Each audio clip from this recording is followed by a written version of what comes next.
Yeah. Morning. Hi.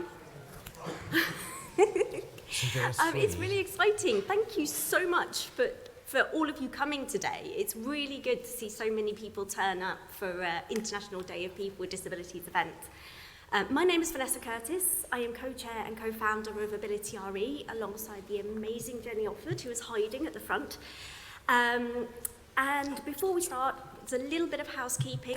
No fire alarms planned for this morning, so if they do go off, first and main route out is the main stairwell that I think most of you came up. There is another smaller stairwell if that is blocked, and the muster point is outside on the green bit next to the lovely statue. Also, we couldn't kick off without some thank yous.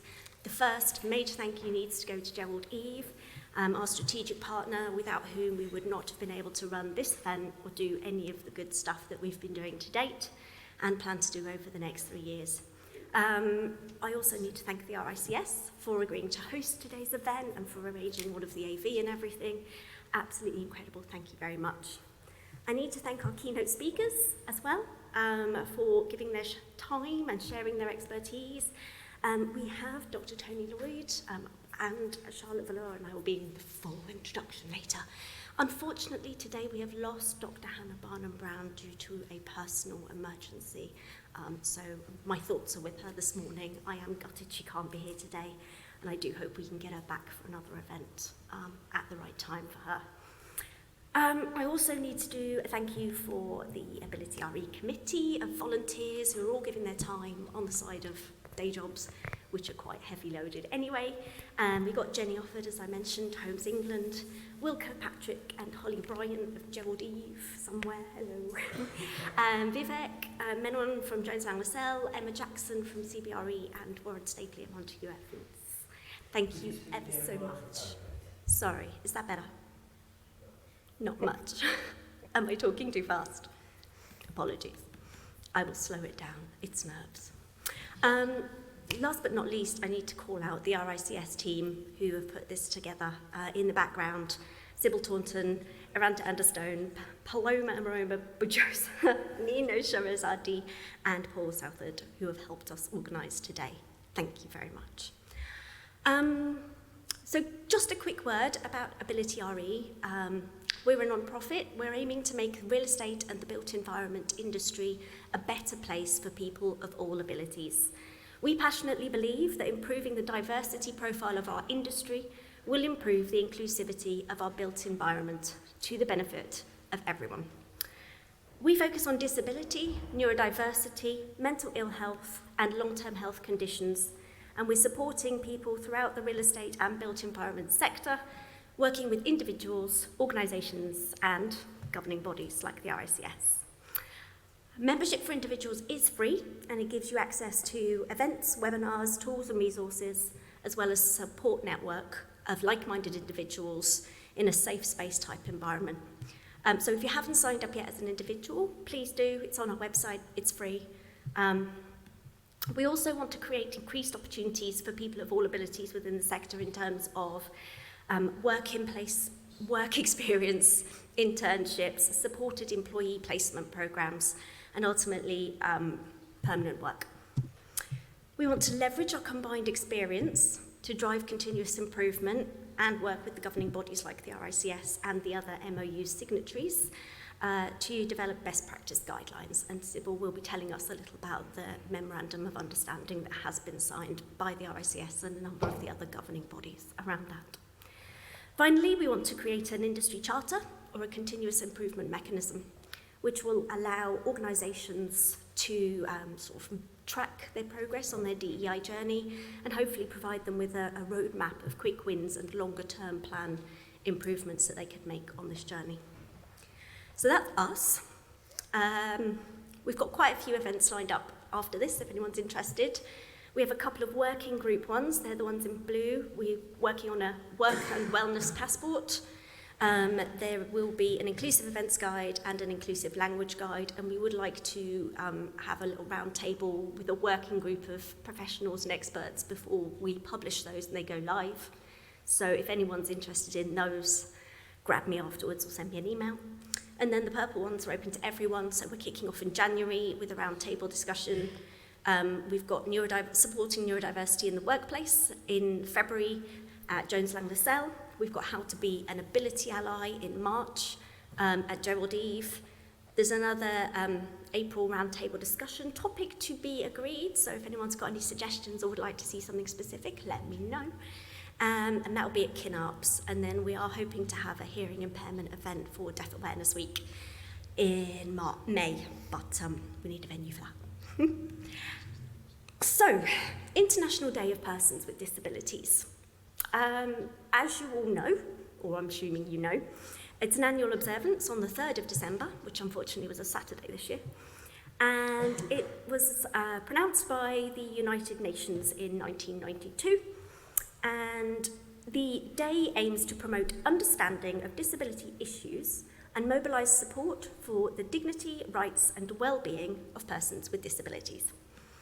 The 2022 theme, quite fittingly to my mind, is Transformative Solutions for Inclusive Development, the role of innovation in fueling an accessible and equitable world. And as I mentioned earlier, I believe that the real estate and the built environment has a huge part to play in creating an accessible and inclusive world.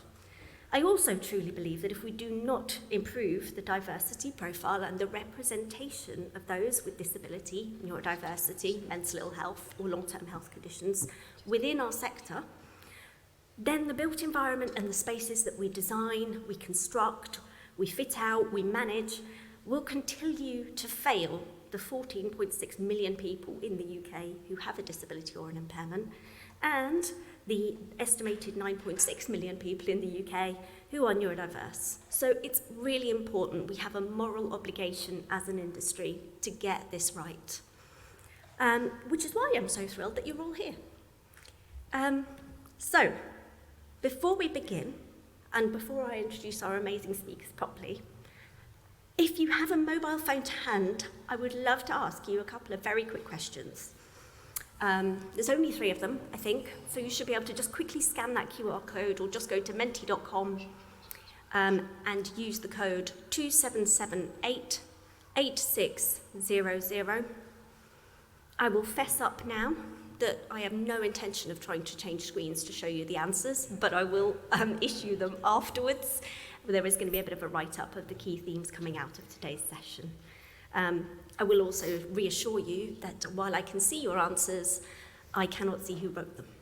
So you're good. So if we could get a couple of honest answers, I'll leave that there for 1 minute, just while everyone scans and answers, and then we'll move on to our amazing speakers, because I've been up here far too long. Oh, am I giving you the first question? I don't know. Am I? It's a very good question. I thought they were there. No. What a disaster.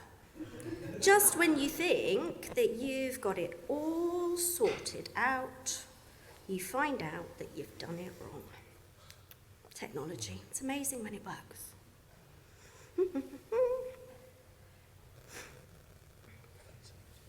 We might have to abandon ship on the Mentimeter if I can't. No. We will give it a go and see if we can come back to those after, because I do not want to hold off on our amazing speakers. Please forgive me. We'll try that later. It was a test. It was all a test. Right. Amazing speakers. Amazing speakers 1 and 2. So we have Dr. Tony Lloyd, who is CEO of the ADHD Foundation Neurodiversity Charity. It is the largest user-led ADHD and neurodiversity charity in Europe. Dr. Lloyd is a co-author of 6 national reports and several expert consensus statements, research papers, and patient information booklets. Dr. Lloyd has lived experience of ADHD and is the leading voice and campaigner for a neurodiverse paradigm in health and education services and in industry. Charlotte Valeur is an investment banker and seasoned FTSE chair, non-executive director and governance expert with a wealth of board experience across different sectors. She is a professor in governance and leadership, an author and public speaker in corporate governance, leadership, equality and diversity, A lifelong human rights advocate, Charlotte is driven to play her part in creating an inclusive society. She advocates for equality and inclusion for all, working at the intersection of government, industry, academia, and the third sector. She founded and chairs Board Apprentice and the Global Institute of Neurodiversity, ION. Charlotte is autistic and will talk about the differences between autistic and neurotypical people, the challenges that this presents at work, and the benefits that it can bring to the individual and the organisation. Charlotte will tell us why she has been inspired to set up ION and why neurodiversity inclusion within the real estate and built environment sectors is a must. So, handing over first to Dr. Tony Lloyd. Good morning, everybody. Wonderful to see you. I'm a little bit out of practice with this since the end of the pandemic. But what I'd like to do, and I think I have just pressed the wrong button. Yes. So thank you very much for the introduction. Just a little bit about the foundation. It has only been in existence for 15 years. I was advised right at the very start that it was, quote, the most unsexy brand anybody could ever have, unquote. It is a user-led organisation. Over 70% of the staff and the Board of Trustees have either dyslexia, autism, ADHD, dyspraxia, dyscalculia, or a wonderful combination of those. We have a lifespan multimodal, multidisciplinary service in the northwest of England. We do regional projects and we do training nationally and internationally. When we set up the multidisciplinary lifespan service in the northwest, we received a lot of criticism and a lot of resistance from providers of health services, from providers of education, from providers of employment guidance, because they all said, you can't do that, we do that. And my point was, but nobody ever joins the dots. And what about those people whose needs span all those different areas of public service and personal aspiration? So, neurodiversity. 1 in 10 people have dyslexia, at least. 1 in 20 have ADHD. 1 in 20 have what's called developmental coordination disorder. I don't like the D words.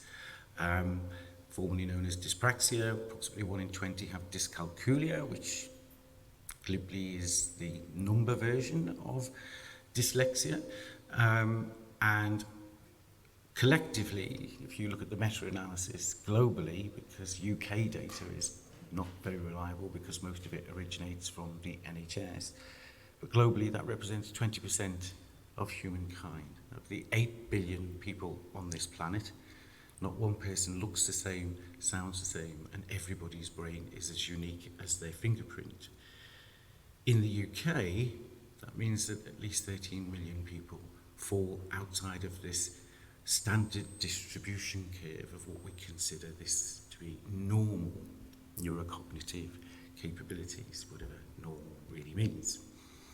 And I think there is a recognition now that neurodiversity, like biodiversity, is something that not only needs to be conserved, but valued and celebrated. I think the case for biodiversity is well established. I think the case for neurodiversity is increasingly gaining traction.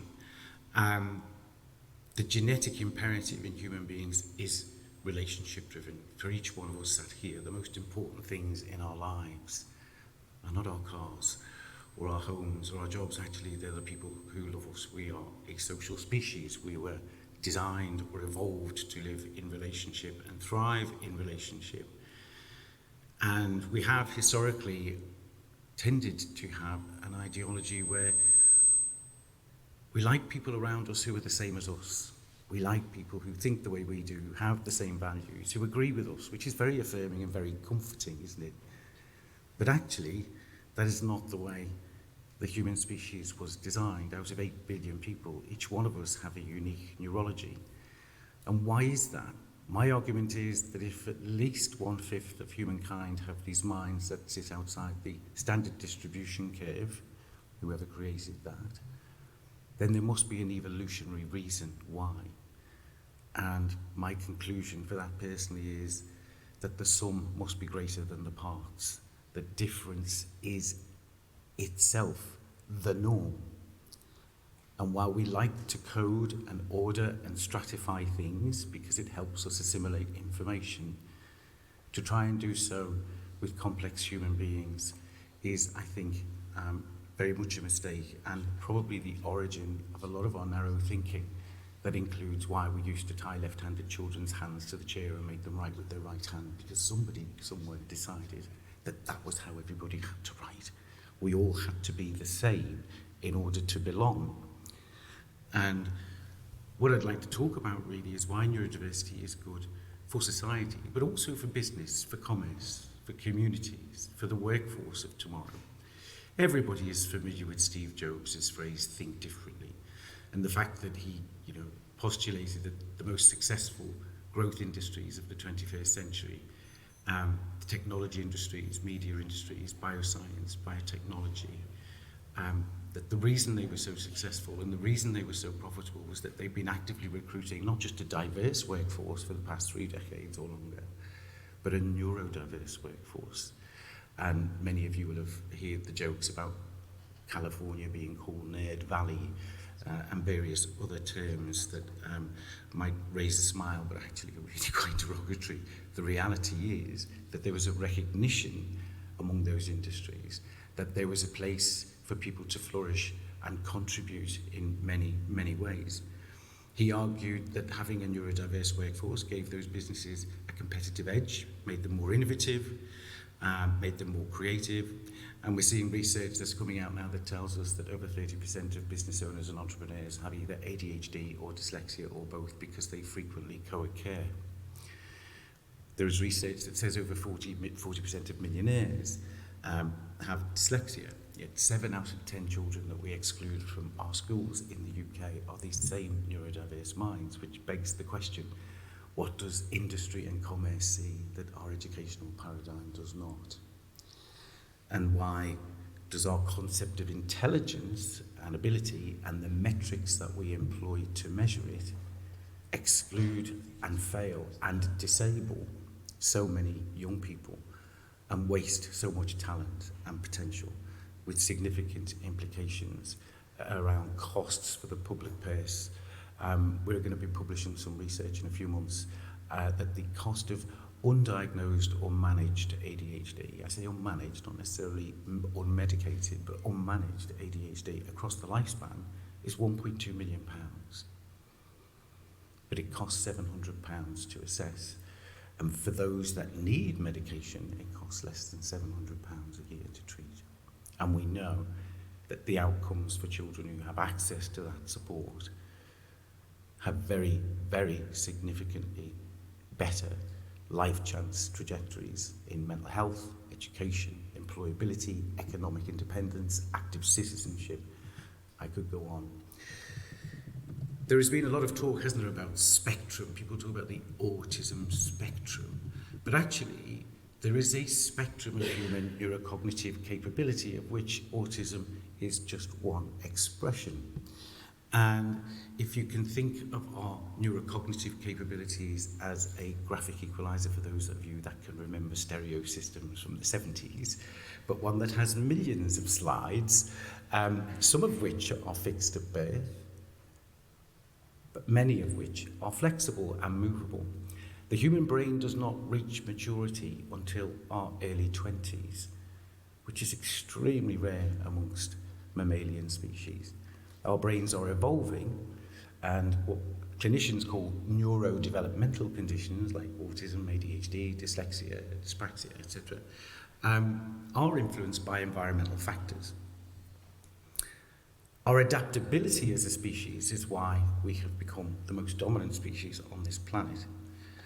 And the acoustics, if you like, of our neurocognitive graphic equalizer is influenced very much by the context we find ourselves in, and our ability to adapt to that context and the many different contexts that we all have in our lives, whether that's the workplace, at home, or socializing, but also the context in terms of time, place, and where we are geopolitically, economically, etc.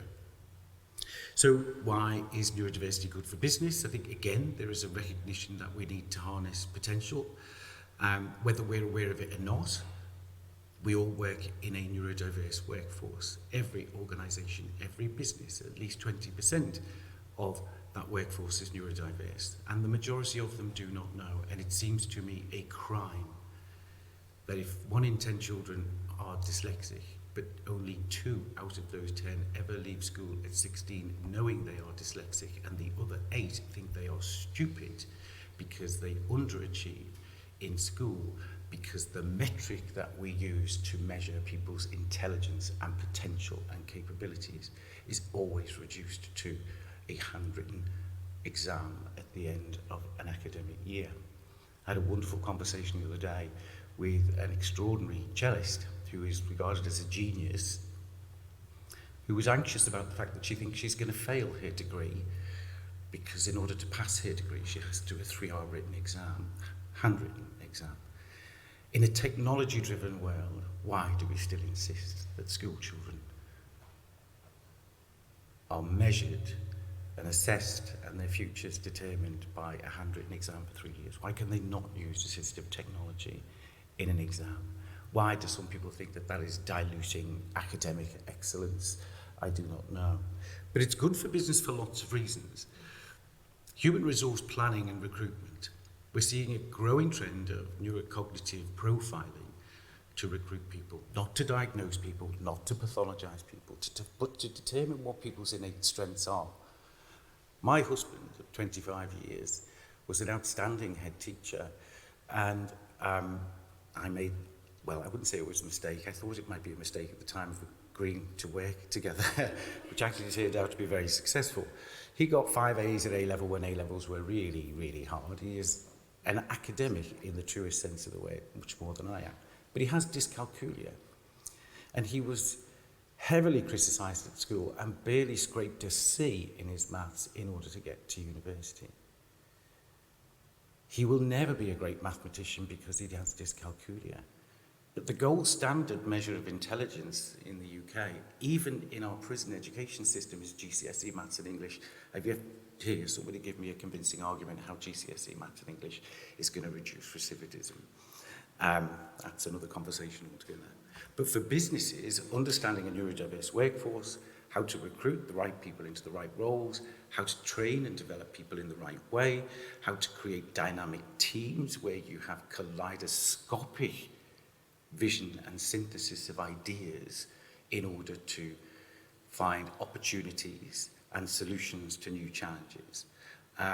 It is essential that you have different minds, and it's important that around the decision-making table you have people who think differently, and that thinking differently is not a threat, it's not seen as a disagreement or rejection of somebody else's perception. It is about a recognition that our perception and our experience of the world is unique to us and our own individual, unique neurology and life experience.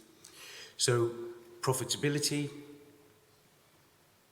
is an important factor. Efficiency of public services is really important.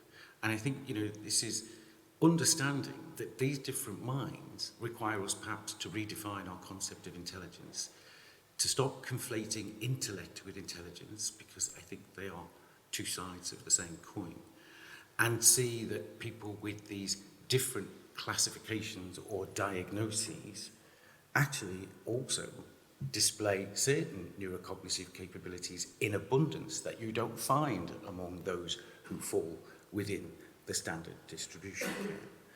But often still, many organisations still see a degree as the initial SIFT criteria to recruit anybody, that having an academic degree implies that you are intelligent or capable, more so than somebody who doesn't. And I think that's a myth that is beginning to finally change. So for businesses, I think there is a recognition now that neurodiversity is something that is valuable to any organisation. But the exclusion is often unconscious and comes in myriad ways. It is not an onerous HR responsibility to have a neurodiverse workforce. It is about recognising that a neurodiverse workforce is good for business and that we have to optimise how we recruit, how we develop, how we performance manage that workforce, and recognise that we need talent of many different kinds in every organisation, and that not everybody is great at every role. My husband, for example, will be a disaster as an accountant. So here's the interesting thing in a lot of the work that we've been doing, particularly as well in universities, where we're meeting lots of academics, and I sort of speak with lots of different faculties, and there have been some very painful and uncomfortable looks among some of these extremely intelligent, bright academics who are beginning to contemplate the fact that they have learning difficulties. And to quote one very successful professor, how can I have learning difficulties when I've got 4 PhDs and I've published over 200 papers? And I couldn't identify that having autism somehow made him less than, because we grew up in a culture in our education system where anybody who had dyslexia, dyspraxia, dyscalculia, ADHD was automatically assumed to be low ability, bottom set, and only the responsibility of the special needs coordinator, and not the responsibility of everybody who worked in the school. And it is easy, isn't it, for the professions to say, well, it's nothing wrong with my ability, intelligence, qualifications. There's something wrong with the child, so I can abdicate responsibility for enabling that child to achieve their potential. And 7 out of 10 of the children we exclude are those children. So context matters. When we all enter the world of work, we choose careers, lifestyles that play to our cognitive strengths.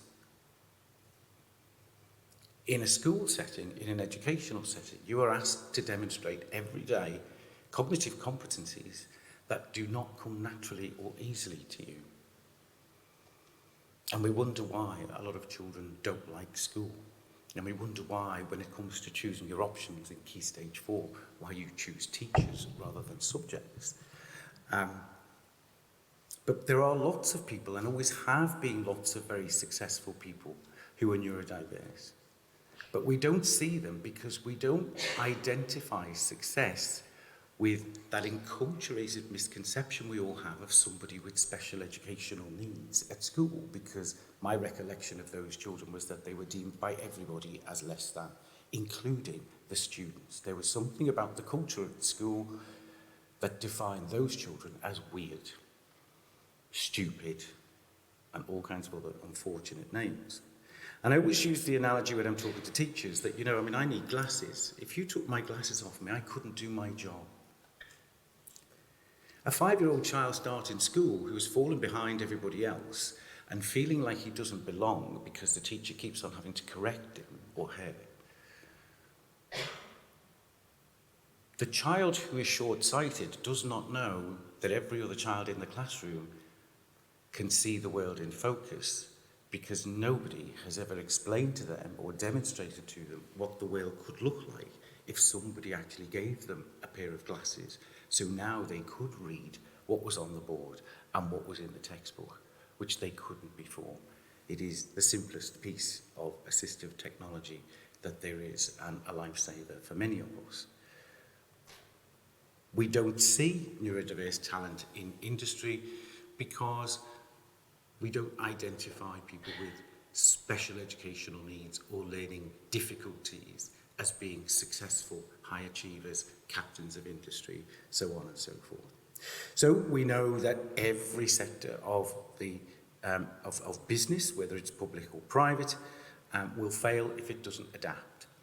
And we see this often in very large organisations, I think particularly in public sector organisations, where we defend systems and processes to the point where they no longer serve the objectives of that organisation. And then they become moribund. And, look what happened to Blockbuster Video in a very short space of time. Although I don't think, while I admire and applaud Apple's innovation, and I love my iPhone, I'll never forgive them for the death of vinyl, but there you go. So what we are talking about in terms of neurodiversity also means that we perhaps need to redefine our concept of intelligence, ability, and perhaps even employability. And that this paradigm does challenge a deficit-based model of cognitive functioning and replaces it with a strength-based approach. And that we should celebrate that naturally occurring variation in human neurocognitive capability. And that we should recognise that those who fall outside of that standard distribution curve of what is considered to be the norm of neurocognitive capabilities and the metrics that we use to define it is something that needs to change. And there are some difficult conversations to be had, I think, within the Department for Education around this. I think standardisation in academia can restrict, contain, and defend those conventions, like tying left-handed children's hands to the chair, or insisting that you do a 103-hour exam at the end of the year to demonstrate what your capabilities, talents, and potential are. So we work in a neurodiverse workplace.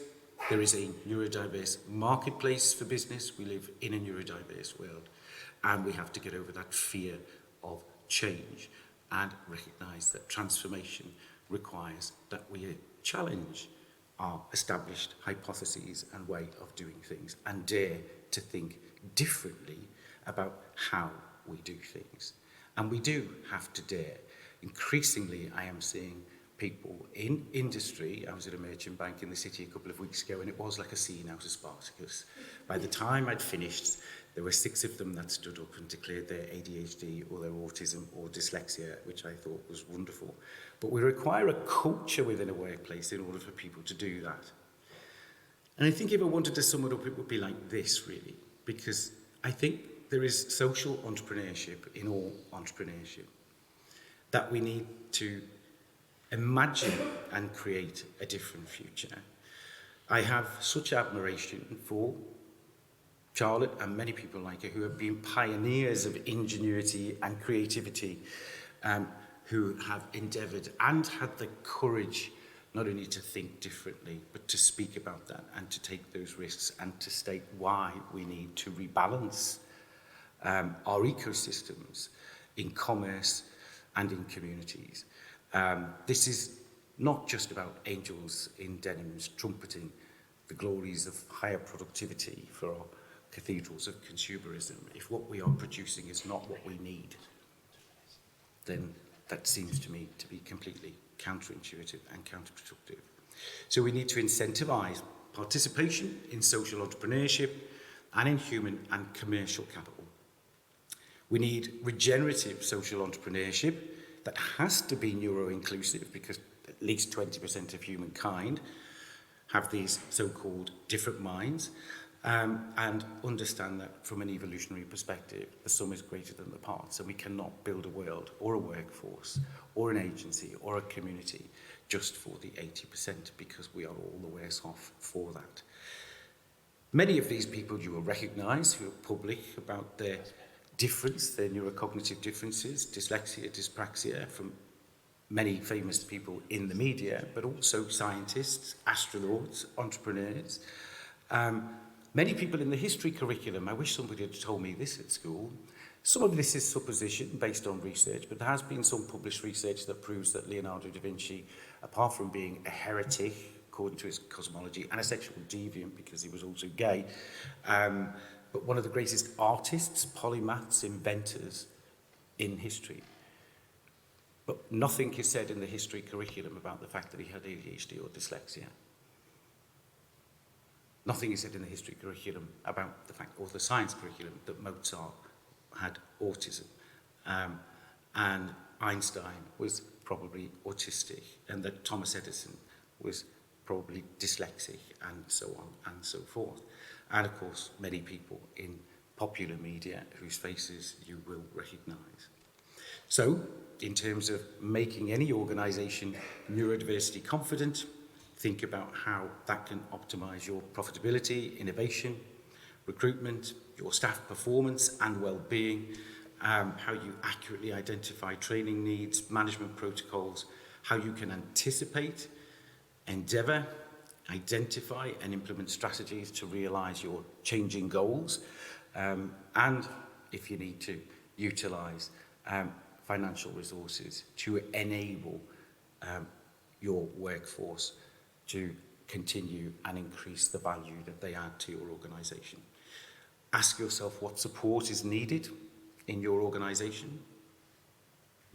For your customers, for your workforce, ask yourself why it's needed, ask how it must adapt, and celebrate that neuro-adaptability.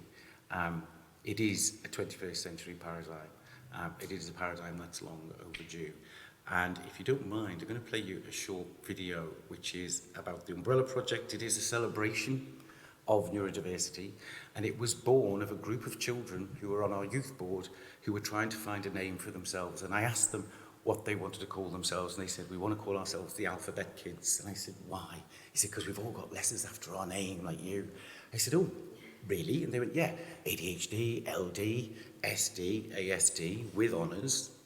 And I said, well, you do realise that you're not disordered, you're just different. And the medical lexicon is not really an appropriate and accurate description of your talent and intelligence and ability. These are just umbrella terms for neurodevelopmental conditions or differences. And they call themselves the Umbrella Gang. And then from that was born something called the Neurodiversity Umbrella Project, which has just been endorsed by the Department for Education, I believe. And this is where hundreds of schools and businesses, but also in city centres where there are public installations of brightly coloured canopies of umbrellas that are about a celebration of neurodiversity.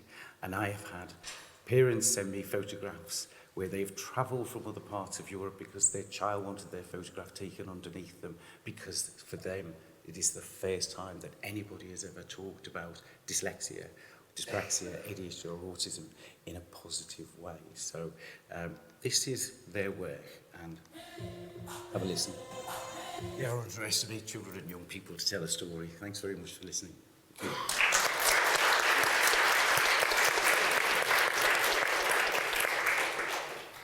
Thank you very much, Dr. Tony Lloyd.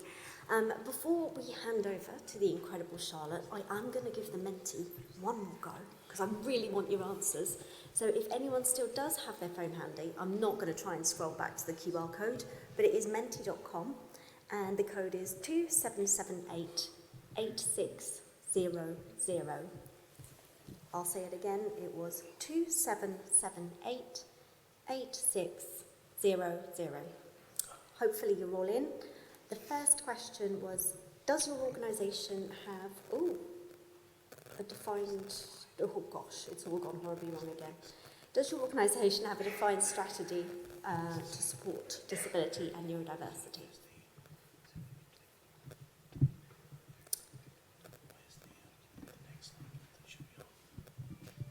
The second question is, does your organisation have visibility of baseline data relating to the number of current employees with disability or neurodiversity?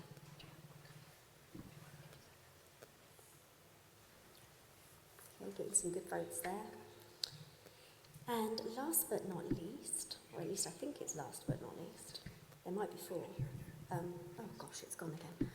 What do you think the biggest barriers are to disability and neurodiversity inclusion within our industry? I'm getting kindness, unconscious bias, stigma, misunderstood, understanding, technology, unawareness, fear, prejudice. Yeah, all of these things, I absolutely agree. Keep those coming for me. As I say, I will be publishing a write-up with these answers in them. And then I think the last one, oh yes. She says, technology. Is there another one? Phone has failed me again. I give up. Yeah, okay. My 5G has failed me. Thank you very much for answering those questions. We will publish the results, but now I would like to hand over to Charlotte Valeur to give us her insights. Thank you very much.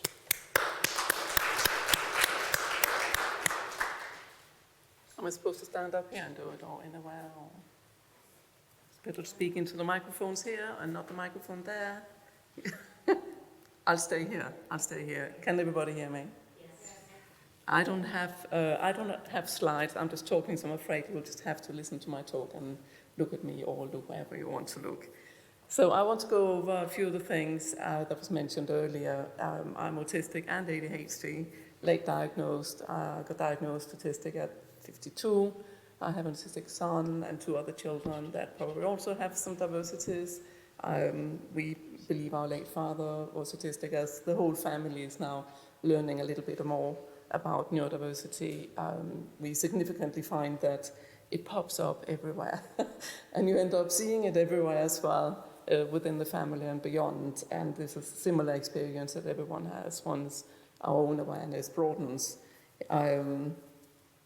I did think when I got diagnosed, I had to look through my life through the lens of being autistic, and that meant looking at many things I had done and that had happened over 52 years with the different sets of eyes. So that took me a few years to do because there was many events. And then I felt it wasn't quite, it was like something else was missing because I have this thing where my brain just is never disconnected. When I'm awake, it's on very intensely all the time. And I push myself harder than I should probably, and just seem to have a lot of balls in the air at the same time. And I don't necessarily catch all of them as they fall down.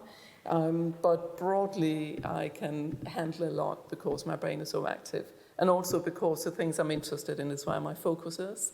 I don't spend time watching television, for example. I think many people spend 3 to 5 hours a day in the evenings relaxing in front of the television. That's not for me.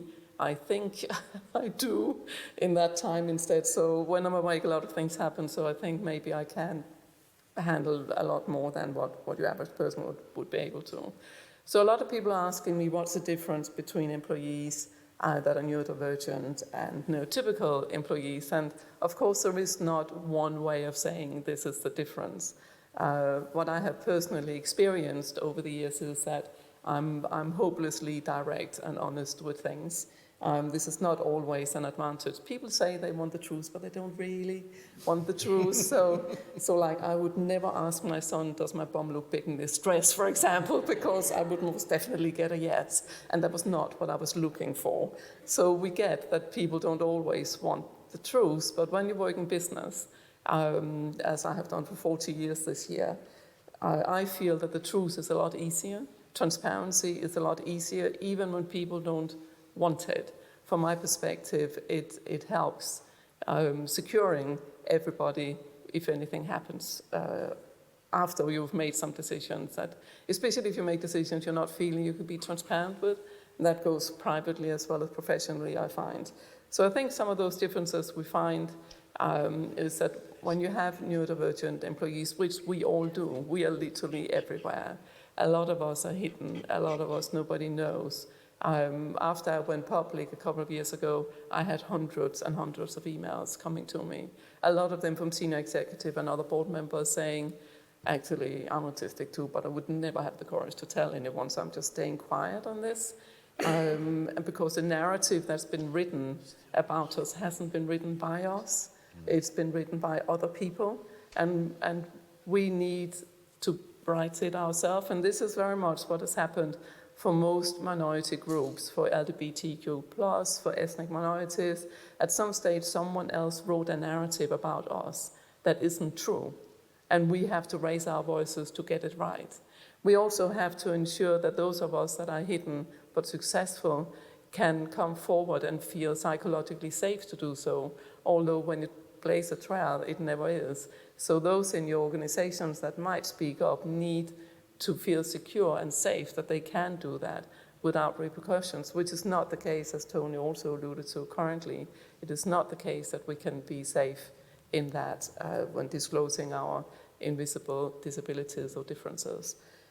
So we want to also speak up for those of our community who are not able to speak up themselves. Being neurodivergent generally means that you have a wider, this is how I try to explain it, have a wider sensory band. So our band is probably this wide, and neurotypical's band is this wide. So everything we do is within this band, our experience, how we see, feel, hear, taste, smell, all of that is this wide, but the world is built up for this. We call this the neotypical privilege, which is the privilege of being in a world that fits our sensory band, as opposed to this, where we don't have that privilege. We have to manage this gap all the time. And when we come into situations that are difficult, that gap becomes also difficult to manage. And when we have additional disabilities, that becomes additionally difficult to manage because our sensory band will really come into play in those situations. And that's badly understood. Then we try to deal with us in a way that increases that pain of having this gap in our sensory perception that makes it incredibly difficult for us. So a lot of people in business were saying to me, why are you going public on this and why do you feel it's important? I feel it's important because, one, I know that we're everywhere. And I also know that if people were listening more to what we have to say around what things should be like in the workplace and in the wider society, we could be the guiding light for a broader band of people feeling better in the world. If we go to this band and secure that everybody can be here, guess what? These people are not only still happy, they're happier. And lots of research is showing that when you look for this sensory band and to meet that, everyone is better off. So in what you might find in business with employees that are neurodivergent is some would prefer to wear noise-cancelling earphones, for example. My son is such a person. He's got extremely sensitive ears.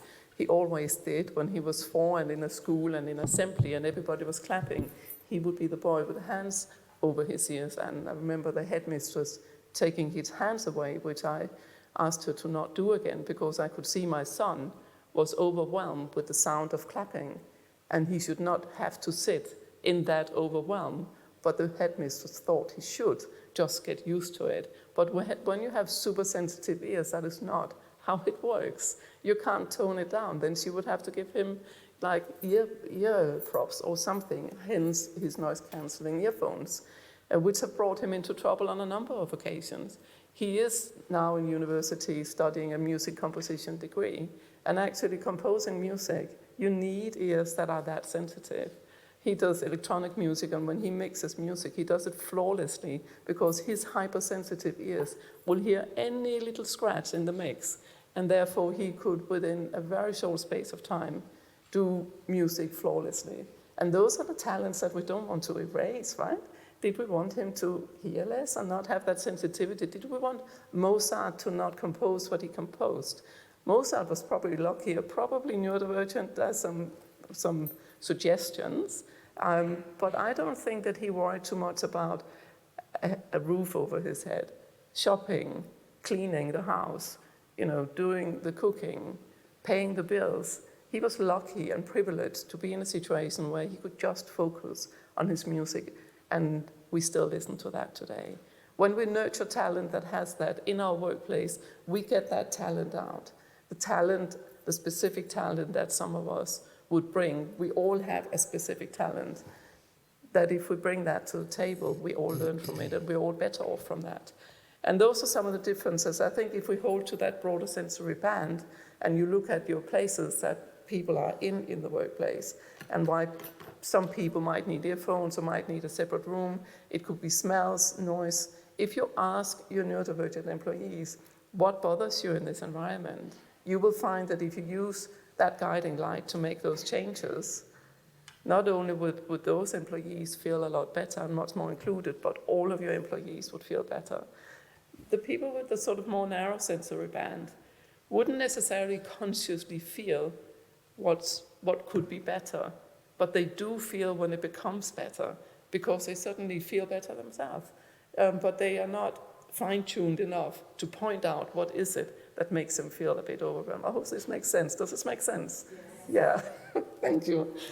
So those are some of the differences. I might put down directness. No sugarcoating. We're just not great at sugarcoating. Sugarcoating is like pretending something is different than it actually is. We're not good at that. It's because it's hard work to think about what should I say so that I say to this person this, but actually it sounds like something else, but it does sound like that. It's just long, right? It's not, can we stop it? I don't get indirectness. I don't get, sarcasm. I'm just like, sarcasm, is this just a way of like putting each other down and pretend it's funny, or what is it? I'm not getting it. So I don't even get jokes. So my jokes are really low level, sort of very crude, but they're very funny, I think. But not everybody thinks so. And I feel that the more time to say the same joke, the funnier it gets. Not everybody feels that, but I feel that. And so basically, the directness, the sensory band, we are everywhere. We're at least 20% around in the world, which is, if you think about 6 billion people, a significant amount of people. We need psychological safety to bring that to the table and bring the talents we have. And some of the talents we have is to be able to be that guiding light. Challenges that it can bring is that, unfortunately, a number of people suffer badly from xenophobia or fear of differences. It's like anyone is different is a good reason to jump on them, to beat them up, to bully them, to even kill them, rape them, enslave them. We've seen this through history, right? I don't know why humans have been born or created with this fear of differences, but I would like to see it become less, a lot less. I was bullied relentlessly as a child. I was virtually nonverbal till I was 12. I got beaten up to and from school. I got stink bombs thrown at me. I come home with blood nose, with God knows what.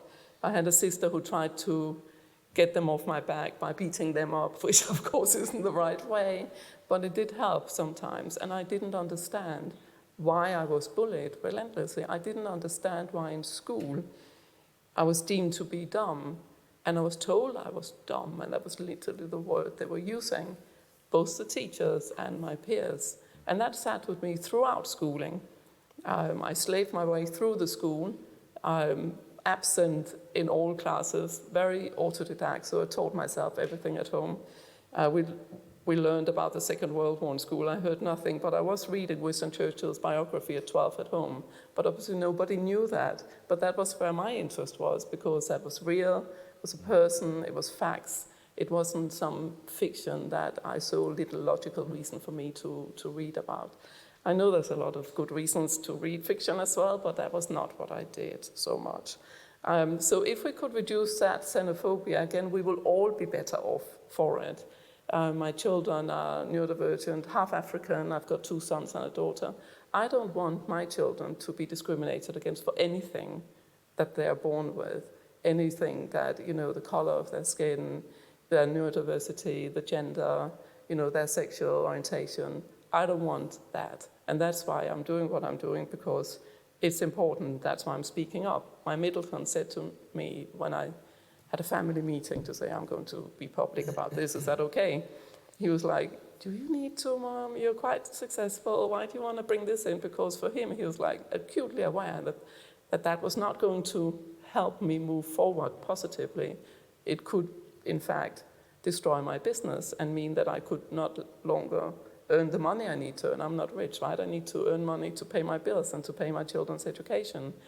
Hence why we had a family meeting, because their prosperity could also get threatened by me being public about being neurodivergent if it meant I would get no more business. I'm happy to say that hasn't happened, but it was a definite risk. And it's a definite risk that any advocate takes in any of the minority areas when we speak up. But someone has to do it. My great idol for this is Martin Luther King, and I lean in a lot on the things that he has said. And one of my key things is that I don't remember the people who speak badly about me or my enemies, but I do remember the silence of my friends. So we can all be advocates, and if we're not happy to stand up, we can at least support the advocates that are brave enough to do so at the risk of losing things in their life, losing their career, and losing their income. So we need to be very sensitive to the advocates that are trying to blaze those trails and support them in doing so. Even if we're not ourselves advocates, we can do it in little ways by going, yeah, or not, and support, on social media when someone gets attacked, for example. Benefits that we can bring for both businesses and the individual. The benefits that I see is that since you have a brain, often we think of things in very different ways, which is to the great irritation of most teachers, especially if one of us said, we don't think you're a very good teacher. Someone did that was not good. That wasn't me. But it was someone else that I just met in America. She's a very smart young girl, 10 years old, and she was literally expelled from the school because the teachers found her too difficult. She's in a school for gifted children now, and that works a lot better for her. But can you imagine? I mean, how does a teacher feel threatened by a 9-year-old girl telling them that they are not good teachers? How does any teacher feel threatened? I mean, how old are these teachers, right? So anyway, not shooting at teachers. My mom was a teacher, but I believe she was a much more understanding one. So the agility, when I see something, my brain automatically thinks, how can we do this in other ways? And I'm intensely solution seeking. So there is an issue in front of us. I have all these ways that it could be done. And people go, yeah, but this is the way we've always done it. So we continue doing that. It's like, one day it might not work, then what? And they're like, then we'll think about it then. And it's just like, how can they even not think about it now? Like, so we have the pandemic. That was pretty clear that was coming, right? I mean, was it a surprise to anyone? I don't think so. I don't think it was such a big surprise. We knew we were going to have a pandemic at some stage. But then it was here and everybody was super surprised. But if you had thought about what do we do before it actually happens, the lead time to implementing what to do is just so much shorter. And that's why in businesses, if you do bring your neurodivergent talent to the table with any problem you have, not even a problem, issues before they become problems, you will have lots and lots of different suggestions that many people wouldn't even think about coming to the table. Note them down, make ready for it, and have some preparation in these different ways of doing things that we have always done. I mean, we don't burn people on the fire anymore, right? I mean, we do develop and find out what's not so good and then move on. But to do that, you have to have people telling you, well, you might always have done it this way, but it doesn't work maybe in a week. Then what? And it's those kind of people that bring those differences. In the boardrooms, I always want people to disagree. If I have a board where everybody agrees on everything, that's a great worry to me. That's a great worry. I then get someone in. This whole thing that we need employees and fit in, that's nonsense. If you want diversity and people that fit in, that's an oxymoron, right? That doesn't go together. Because if they fit in, they're not diverse, right? They're not divergent from what it is you want them to be. You've got to hire people that does not fit in, that feels uncomfortable. It's in that discomfort that we grow. We do not grow in comfort. We do not grow when everybody agrees. And that's the strength that we bring to businesses. People don't like to hear it. I'm the irritating board member in the boardroom, but we have never had any issues on my boards that became legal. I've worked for 40 years as an investment banker and a board member. I have never had any legal issues against me. And it's not because I don't speak out, trust me. It's because I think of everything all the time and allow people around me to do the same. And if you sit and feel one day you're in front of an employee that irritates you, dip into that irritation within yourself. Within yourself, why is it irritating that someone questions what you do? Is it because you don't want to change? Is it because you're comfortable doing the same that you've always done? Or is it because you're not willing to grow? It's when someone irritates you and disagrees with you, you've got an opportunity to grow. And I want to keep banging on about that because neurodivergent people are quite good at that. And I really want to see the world embrace that as a positive. It brings agility to the business.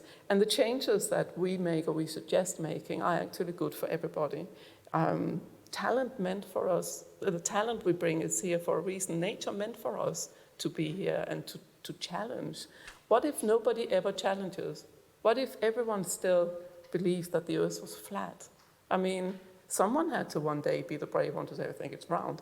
And I think the one who started doing that was actually being threatened to be put in an asylum for crazy people. Because it was so abnormal to think about that at the horizon you fall off into the abyss and we don't know what it is, but we're all sure that it is. And someone says, no, actually, we just go round and round. What if nobody had questioned that? What if nobody said one day, I don't want to carry all this, what about having something round, we can wheel it on, right? I mean, we would still be carrying and still be in the cages. And I'm just trying to, not cages, maybe cages as well, but caves. What I'm trying to say is that if you don't question what we do, then we don't develop. So the people who question intensely, a little questioning is not enough. It has to be questioning intensely for things to change. And that's irritating. It's very irritating, but it makes the world move on. And that's the strength that we bring if people are willing to hear our voices. And that's a real problem sometimes. So for me, and how it has impacted my own in addition to what I've said already, I feel that our intelligence is very badly understood. Much later in life, I realized that my intelligence was not lower than everyone else. In fact, it was a bit higher. And that had never been seen. My son, who's high above average intelligent in school, they couldn't tell him he was dumb, although sometimes they wanted to. They had the piece of paper, so there's no way around it. So they said, yeah, we know he's intelligent, but we can't teach him anything, and that's his fault. So we have adults in front of children saying, we can't teach you anything, and that's your fault. Bravo, right? I mean, how can any adult person feel that that's okay? And the same goes in business. If you have intelligent, talented people, and for maybe social reasons you don't want them there, you've got to ask yourself, are you at work to deliver, business? Are you at work to deliver social connections? I know it's a bit of both, but really we are at work to deliver business. I'm in the boardroom not to find friends. I'm there to lead a business. It's nice if we can be friends, but it's not always helpful either, right? We can be too friendly and too chummy, and then you have a boardroom maybe split by a little group of friends against a group that are not. So the same goes in the business. It's not always good to be too friendly because it creates cliques in business that are not always helpful for the production of results. So when I went public, I had all these hundreds of emails, and I thought, why are there so many people in this that feel they need to be hidden, we can't disclose, we can't talk about it, what's a shame, the loneliness. It was an extraordinary amount of outpour that I was quite surprised by. So a group of the people that contacted me, we decided to set up an Institute of Neurodiversity to bring us together. We looked and looked and looked, who is bringing us together to a degree. Tony's organization is doing it, as it's also for neurodivergent, with neurodivergent people and for. So we thought, okay, let's try to have an umbrella. We're not stealing your umbrella, trust me. No, you can. An umbrella organization where we were bringing us together globally because we felt that we don't actually have a voice and we need to have a voice. We might not be people that naturally come together in big groups because actually people overwhelm is something that happens to us as well with all the sense. I mean, I have smell, for example. I can smell everything. I can smell when people are ill, which is really overwhelming when you smell it, and I thought everybody could because it was so clear to me. So I never questioned in my life that everybody couldn't smell the same until I realized they couldn't very recently. But how do we know what people see, what people hear, what people smell? We don't know because we're not inside other people's heads. But we thought we want to set up our and we want to bring our voices together and advocate for all of us. We compare ourselves a bit to the LGBTQ plus communities that had issues very similar to ours. And the journey they went on, we're probably like 30 years behind. And we're still having people focusing on conversion therapies for us, where we get taught to be neurotypical and less neurodivergent because our neurodivergence bother neurotypical people. So if we feel like rocking, it's a problem for some. They can't sit in front of someone who rocks. I mean, it's just like things that, so we have to all the time be like neurotypicals to be accepted, do the same things that neurotypicals to be accepted, speak in the same way. I think it's so tiring. It's very hard work, and we have that from birth to cradle. We can't change ourselves all the time to fit in. We feel that society needs to broaden the band of who fits in so that we can all fit in. So we like to lean into the LGBTQ plus movement, and also a lot of our community is present in that. In that community, we go across all intersectionalities. We're not all white men in technology, just saying. putting that out there in case anyone thought so. We have the same percentages everywhere. We're setting up in India, in Pakistan, in Africa, in Canada, in Australia, New Zealand. We're everywhere. And we want a voice, and we want to write our narrative. So what we want to do at ION, we want to celebrate, just like Tony's organization does, because celebration of us and our right to be equal citizens to everyone else is not happening enough. We want to create more awareness that leads to acceptance. We want to connect all of us in neurodiversity networks with our allies that goes from 5 people to 5,000 people to cities to countries and have a whole mesh around the world with all of us connected to alleviate the loneliness that a lot of us feel, to understand that we are together on something and we can drive change together. For my business world, I know that to make any change happen, you have to have the first 2 steps. There's a man called Cotter who has 8 steps for change, which I lean in a lot, both business-wise and for this. The first step is a sense of urgency. That sense of urgency has grown a lot among neurodivergent people because we are tired of being discriminated against from cradle to grave. It has got to stop. And then a powerful coalition, for me, is the many of us coming together, just like Martin Luther King did in America when he was advocating for change for Black people in America. In a similar way, we would like to advocate for change for neurodivergent people so we can function as equal citizens and retain our dignity without having to have all kinds of labels sitting on us. So we want to represent all of us and agree what we are representing us for. So we do surveys on what are the key areas that we should represent us in all the different areas, our policy areas. And we do research. We're launching a research academic journal in the first quarter of next year that is led by neurodivergent people. Our editorial board has neurodivergent people on. ION has a significant impact on it, and we like to make it open access, but we need 40,000 euros a year to do that, so we're working a bit on that too.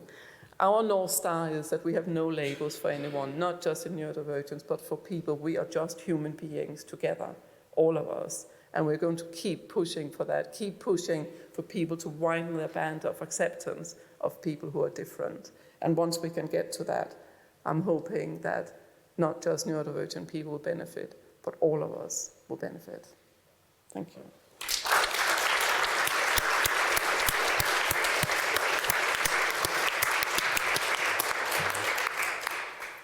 Thank you very much, Charlotte. That's incredible. And I really identify with the psychological safety aspect. The amount of people, it's one of the key drivers behind AbilityRE, because the amount of people who come forward and say, I have X, Y, Z, or, you know, I'm struggling with this, but I don't know, or my team don't know, I don't feel safe to say anything in case it impacts my career prospects. And that is heartbreaking for me. Yep. And I'm wearing my earplugs. Sensory processing. Very quickly, I'm conscious of time, but we have Sybil Taunton who's going to tell us now, we've heard from our key speakers, a little bit about the Memorandum of Understanding, get my teeth in, that has been signed between the RICS and 5 other governing bodies within the real estate built environment sector around diversity, equity and inclusion. Thank you. Hi everyone, thank you. I'm going to go relatively quickly, keep it very short and brief on hit the highlights of the Memorandum of Understanding just so there's time to do a Q&A with the panel. Short notes are, as Vanessa has already said, the RICS along with 5 other professional bodies have come together on a Memorandum of Understanding. This is a momentous step forward, I think, in terms of pulling industries together on DEI. And the MOU covers 3 pillar areas, and in July we published a 45-point action plan that gets us through the next 3 years on exactly what we mean in pushing the needle forward when it comes to diversity, equity, and inclusion. The 3 pillars, the first one being data. We acknowledge that aside from ICE, because they're engineers and they do everything with data, the rest of us are well behind in getting it together and collecting and understanding our membership in the industry. And so all of us have agreed on a set of demographic questions that we'll be asking together, and it conveniently aligns with ONS here in the UK. So not only are we able to hopefully in the near future, compare our data sets amongst each other, but also against national data. And so that's something we've already pushed forward on within RACS. We've already started collecting that data from our members, and hopefully we will see this time next year be celebrating a beautiful data set that we can share publicly. The second pillar is education into industry pipelines, figuring out where the leaks are collectively across the board, so that we are doing a better job of removing barriers and getting diverse talent into the built environment sector as a whole, not just within our own industries. And then the third pillar is that general competency, the expectations, the guidance, the CPD that you see coming from our institutions aligning with each other on that. And so that's where, across all three of these pillars, accessibility is going to be a huge piece of that, but primarily in that last bucket, and is where we'll see some really good partnerships with organizations like AbilityRE and others, and making sure that where we have members who belong to both CIOB and the RACS, for instance, the expectations and the understanding is the same across both of those organizations, and within the built environment, we're all on the same page. So that's the short and skinny of it. I'm happy to answer any questions that anyone might have on that. I won't take up any more time so that we can open the floor to questions. But yes, find me after if you have questions.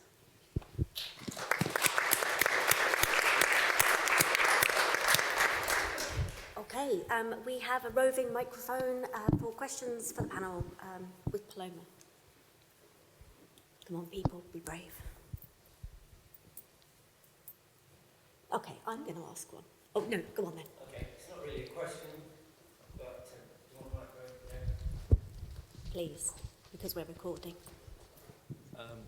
It's not really a question, but it's kind of picking up on what Charlotte said. I'm a school governor at a school for deaf children, right? And we have governors' meetings, and there's maybe 12 of us in the room. And the conversation is all done in BSL, British Sign Language. There's perhaps 2 or 3 of us, including myself, who don't do BSL. Now, we don't sit in the corner not knowing what's going on. We provide 2 interpreters, right? Turn that round. In your organisation, your various organisations, you shouldn't exclude the people who don't converse in the sort of neurotypical way. So why do we do it? We do it though, don't we? I'm not sure I understand in the sense that I don't know that we as an organisation exclude neurotypical... No, general organisations. In general organisations. General organisations. I think the sort of 20% that are different, are we making allowances for that difference? In my example of the school governors board, where 2 of us don't do BSL, we're not sitting in the corner because we're considered to be stupid or anything. I don't think we're making enough allowances yet, yeah. But we're certainly working to get employee resource groups set up in various businesses. All businesses should have an employee resource group for neurodiversity, where those neurodivergent people and allies can come together and talk about what allowances should be made for us. It's very hard when you come into a business as a neurodivergent person. People say, so what allowances would you like? But I was like, I would like strawberry cake every morning, please. Well, that wasn't what they were looking for. But every business has a limit to what they can give of allowance. So I think it's a business job to consider and seek advice on what is reasonable accommodation or allowance, and what can we within this business manage to do, and then seek input still from the people they're trying to get more included. But currently, unfortunately, in my opinion, and from what I hear, the allowances are not equaling out. A bit like playing golf, you've got a handicap, so everybody plays at an equal level. We're not equaling it out so that we can function as equal employees and equal citizens as well in the world, but as equal employees. So we got a lot of work to do. I think it's fantastic to hear what you're doing in your school. Well done. And we want more of that thinking coming to the table for sure. But for that, we have to collaborate. We have to collaborate, all of us together, to make that happen. And it is actually it does go across all intersectionalities. I come back to the xenophobia. It's like, can you all please be like we are? And then fit into this little box. And guess what? Most of us can't. It's not the majority that fits into this box. It's a box that's been created by a small group of privileged people maybe 200 years ago, and we're all following it. So we need to widen that out, and it's not happening. And I think the xenophobia is what's in the way. That's why I want to throw that on the table again and again, this fear of differences. We just need to go that extra mile to bring the differences in, but we need to see the power of doing that. When we have conversations in the boardrooms with many different people, they are richer and deeper. We see more, we hear more, everything, our decisions are better. There's absolutely no doubt in my mind that those different cognitive ways of thinking and being from your background, from who you are, brings a lot to the table. If we can push that understanding through, we can hopefully get people to actually be open for the allowances and look for universal changes that helps everybody. I don't want to be put into a box to say, oh, you're the neurodivergent one, here are the things that you can have. And then other people say to me, why can you have that? Why can we not have that? Actually, no, we need to change it so everybody can come under the same piece, not, separate us into groups, but find solutions that works for everybody, just like it sounds like you have done. But it's a piece of work. We've got a question from Mari up there. It's a question for Charlotte. So, like you, my husband is late diagnosed with autism and ADHD, and he was quite successful in his career whilst he was kind of masking and effectively burnt out, basically, and is now struggling to be employed almost because he's unmasked himself. Do you still find that you mask because you've done it for so many years? And if not, what's helped you the most to stay employed whilst being your true self? Masking is an interesting question, because I think we all mask, also neurotypicals. I remember my sister, when we were younger, so my father's family was a butcher family, and my mother's family was more academic family, and quite frankly, the differences between the two was quite significant. She was a different person in each, and as a child, I always find, why is she like this here? Why is she like that? And it's just a third person at home. And it was just her way of fitting in. So neurotypicals do this quite automatically and seamlessly. We have to think so much about it becomes a bit mechanical. And mechanical is a word that's attached to a lot of us. We're mechanical because we're trying so hard to be something we're not. And so I think it was my luck that the word authentic started being really fashionable. So people say, oh, it's so nice when you're so authentic. I was like, can't be anything else. I decided it's too hard work for me to be something else. What has helped me, however, is to be a foreigner in a country. So I'm Danish, you can tell the accent. When I go to Denmark now, I also have an accent apparently. So I'm now a foreigner even in my own country. But it means that they don't put me in a box and I'm allowed to be. So maybe your husband could develop an accent. No. What I'm saying is that you have to get to a place where your own comfort with who you are shines from you. Then people will embrace that comfort. Admittedly, it gets easier as you get older, and in another 10 years, I'll be outrageous, because then I don't need to make money anymore. I'm going to be the worst on advocacy and out there. Let's not wait for that one. Will you come with me on that one? I would, absolutely. When we don't have to behave anymore, that's a lot more of me than what you've seen here. And you slowly build up that comfort to be more who you are. But it is important that we are not undermining our own dignity by being something we are not, because we're not even accepting ourselves, who we are. I think the first step, I don't know your husband obviously, would be to fully own himself as who he is. And of course understand the parameters for people expected behavior, but put that across and see the strengths of it, but also be aware the situations where he needs to take himself out of the equation and maybe calm his senses down a bit, or his mind. That's the best advice I can give, but it's hard to own ourselves for all of us. But we have to do that And then when it shines from us, he will get a different reaction from the other side. We have so many unspoken things going on between us, whether we like, sometimes we don't like someone simply by looking at them, right? I mean, that's weird, but it's true, because there's a lot more going on between us than what meets the eye. Okay, we have overrun, but oh gosh, we got 3 questions. We'll take this lovely lady because she had her hand up before.